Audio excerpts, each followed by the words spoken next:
So hi, very happy to be here. I'm Meng with Yameng Wang. First time in Detroit, so very excited. So we have a program for tomorrow. It's mostly from, every piece is from non-guitarist composers. So we have this little preview for you today. We will play for you a Chinese New Year's painting by Chen Yi. Which we'll play in full tomorrow with 3 movements. Today we're going to play the second movement called Five Boys Snatch Lotus Seeds Pods.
to take some questions about how we play the guitar and how we travel, all the musicians' life, anything, techniques, practice, rehearsals.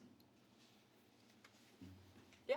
So what does practice for you look like? Like, do you just sit down and you're just like playing, or like how does practice go when you're at your level? Yeah, great question. For me, I just recently realized that there's a difference in practice and rehearsal. I mean, because I've known Yameng since I was 5 years old, and we started playing together about, I don't know, like 10 years ago? No, more than 10 years. Like 15 years ago. We used to just practice together, like play together, learn things together, decide fingerings together. But now, because we're in different places most of the time, so we gotta be ready for rehearsals, which means you're ready with everything. You learned everything. It's fluent, you have decided fingerings, and you just come together, rehearse for once or twice, and that's it. But practice used to be, for me, 8 hours a day. When I was 80 years old, till 18 probably. Basically, it's 8 hours a day. It's full of work. I mean, our teacher used to give us very detailed instructions on what to practice and how to practice it. Like, for example, there's a really difficult passage in your piece. And he would say, okay, this passage, we'll mark it as passage A. And then we have a metronome, ding, ding, ding, he would write different tempos. Like he would write from 100, 110, 120, 130. And then he would circle a 3 underneath and go boom.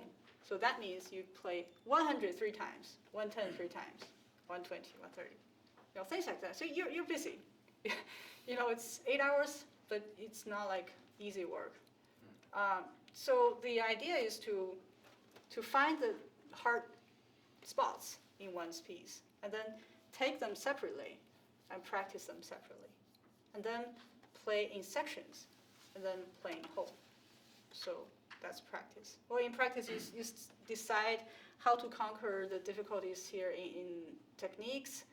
How to do music. I mean, how would you phrase? How would you sing?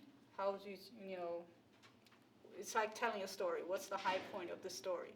So it's like detailed arrangement of a piece. Yeah. Cool. Any other questions? Yes. What is your favorite part about doing this? What do you really like? I think it's on stage. On stage is usually where, hopefully, when we're ready to present. Well, there's a lot of unpleasantness when you're rehearsing together. Like you have different ideas. Sometimes you have to fight. But on stage, it's like everything is so quiet. It's only you and the audience. So it's really a magic moment for us.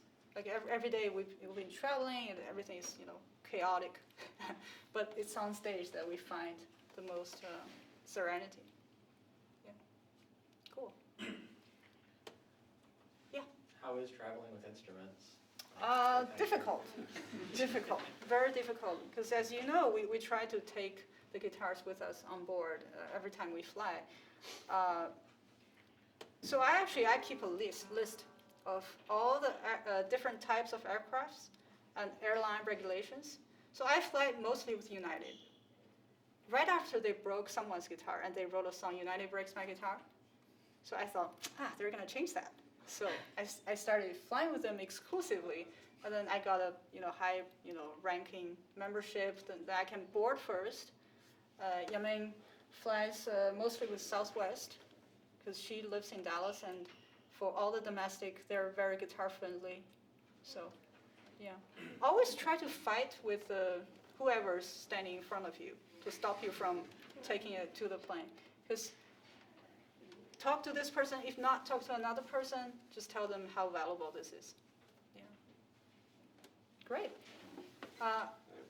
questions. Oh, all of a sudden. No? Can you tell us about the makers of your guitars? They are actually twins. I don't know if you can see. They are made at the same time from the same piece of wood by the German maker Matthias Dahmen. So they are both 10 years old. 11 years old. Yeah. They are, as you know, I mean, this is the double soundboard, double top. That's what they call it. So it's a very thin, 3 layers of materials. 2 being the wood, 1 in the middle is a honeycomb layered material that help project the sound. So these guitars are very powerful and beautiful at the same time. There are questions somewhere else? Yeah. Do you guys play any other genres, even just for yourself, just for fun? Well, I used to fool around, like sing and play, but then I figure, you know, I'm never gonna be as good singer as, you know, I'm a player. So just play the guitar. Question? Do you ever play like electric guitar, or like do you like? I have one from her husband gave me one as a birthday present, but I never spent time with it. Yeah, he was trying to get me to play electric. Yeah. He has many. He has 100 guitars. Yeah, question. Yeah, what was your early listening experience like? As far as like, did you listen to classical guitar, classical music, go to the live music like concert halls? Yeah. I mean, in our old teacher's house, he had cassettes and then LPs. He has a nice stereo. So we used to just listen to classical music all the time and classical guitar music. I think Yameng, when you were younger, you said you used to play along with the recordings? Yeah. So she used to play, I think you told me before, Catalunya by Albeniz. She used to play along with the recording of Manuel Barreco. And then we came here to study with him, so it's like a dream come true. Yeah. So it sounds like you had more than just our weekly lessons with this teacher then. Yeah. Must have spent. Yeah, I mean, for us, we each lived in his house for a while. I mean, for you, it was much longer. Yeah. How many years? Almost 7 years. Almost 7 years. Yeah, but I was in school at the same time. So in the music school I was at, we had less classes in the morning. But then in the afternoon, we were free to take lessons, to practice, whatever. So I just I went to his house every day to get lessons. So he would just do his stuff, and we would practice, and then he would come by and say, "Well, that's not right. You gotta play again." And then he'd go. And then, so it was like that. Yeah. Very cool. Yes. What would you say is your like most ideal tone? Do you prefer like brighter sound, darker sound? Like, is it kind of like malleable depending on like what you're doing at that particular time? Yeah. Great question. Actually, I was talking the other day at Lee University in Cleveland, Tennessee, about sound. So I told the guys I don't like stereotypes. So if very usually for our us guitarists, when you see a repeat sign, well, it used to be like this 10 years ago. So you were playing like this, and when you see a repeat sign, then you play here, or you play here. It's very like a machine. You see a repeat sign, okay, we'll change tone. But is it necessary? Is it the right tone for this repeat? And also, I don't like when people say a warmer tone, then we go here. A brighter tone, we go here. Yeah, this is another kind of stereotype. So I really think we can do everything at the best sounding spot of the guitar, which is the end of the sound hole here. So here you get most of the sound, right? But if you want a warmer tone, you just turn the hand sideways. So regular, warmer, brighter. You see, you still get the full volume. Instead of here, it really doesn't project. You get a very nasal sound here. It doesn't go far, but here. So you just turn the hand. You see, here's the regular tone. Warmer and brighter. So I think for tones, I mean, this is really the beautiful thing for the guitar. We're like human. And we like singing. We have different tones for different emotions, and also different styles. Like for example, Spanish music, you have to play in red stroke. Yeah, that's a sound for it. That has the attack for it. If you play free stroke,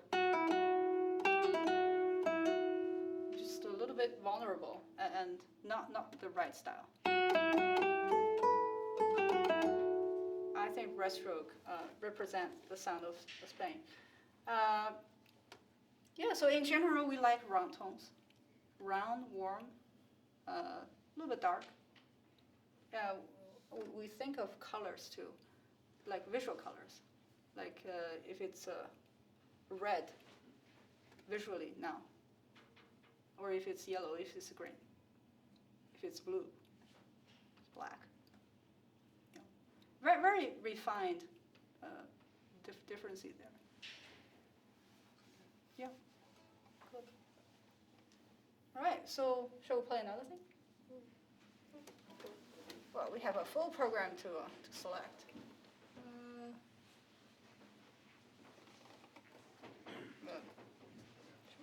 Since we're talking about Spanish music, here's a song by Isaac Albeniz, Bajo la palmera, which means under the palm tree.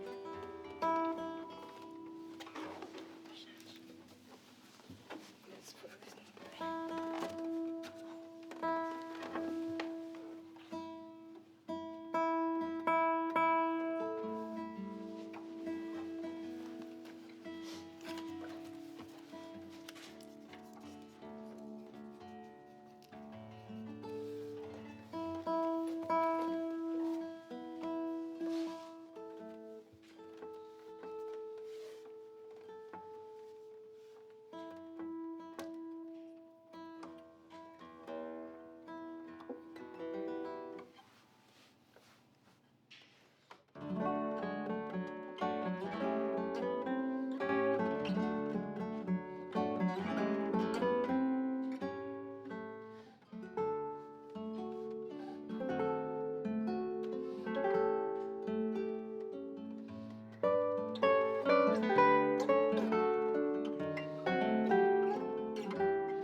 Well, you have the stand and a pillow, Pillow, yeah. or whatever it is. Yeah, well, this is for practice. I mean, in concerts, we both use footstools. Okay. Yeah, this is great for the back. So imagine 8 hours with this, Oh, killing you. So this one, you don't have to elevate your foot, so it's good, better for the back. Yeah, and comfortable.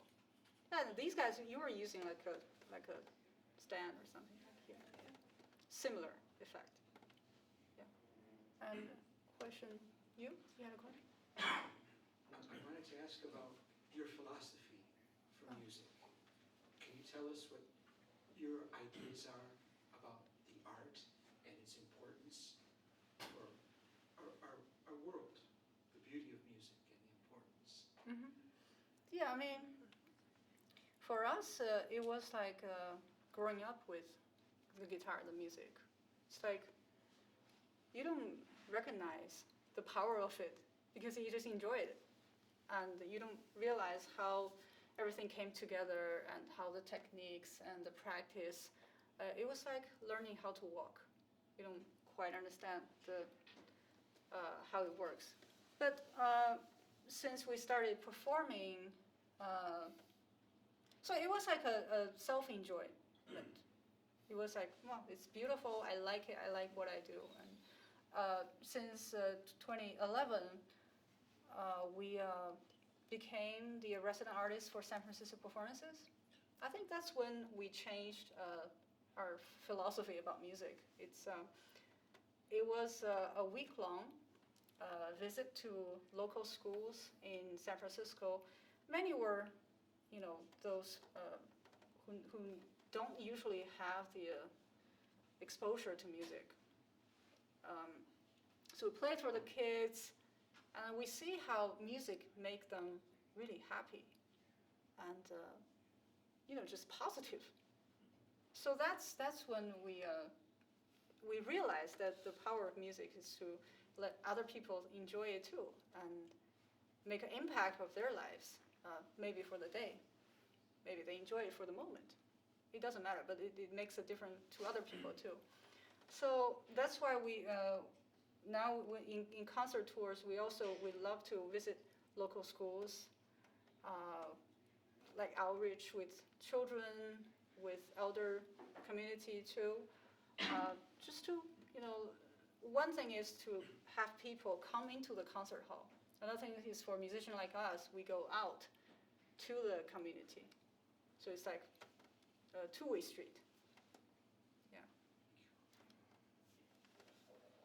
Great. Should we play something else? Always? Like always? Like one more, okay.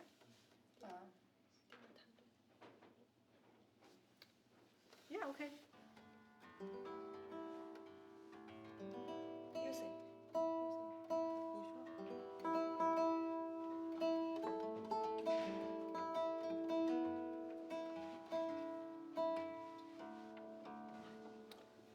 So, let's play another Chinese song. Now, this is very different than the last one, the Chenyi piece we played. It was, the Chenyi piece were very percussive, and it was very festive. Now, this one is called 8 Memories in Watercolor by Tan Dun. So he was just a freshman in college, and he was very homesick. So he took some of his folk tunes from Hunan, his hometown, and wrote them in impressionistic style, influenced by Debussy. So here are, let's play 3. Yeah, we have like enough time. 3. We have Staccato Beans, we have Blue Nun, and Sunrain.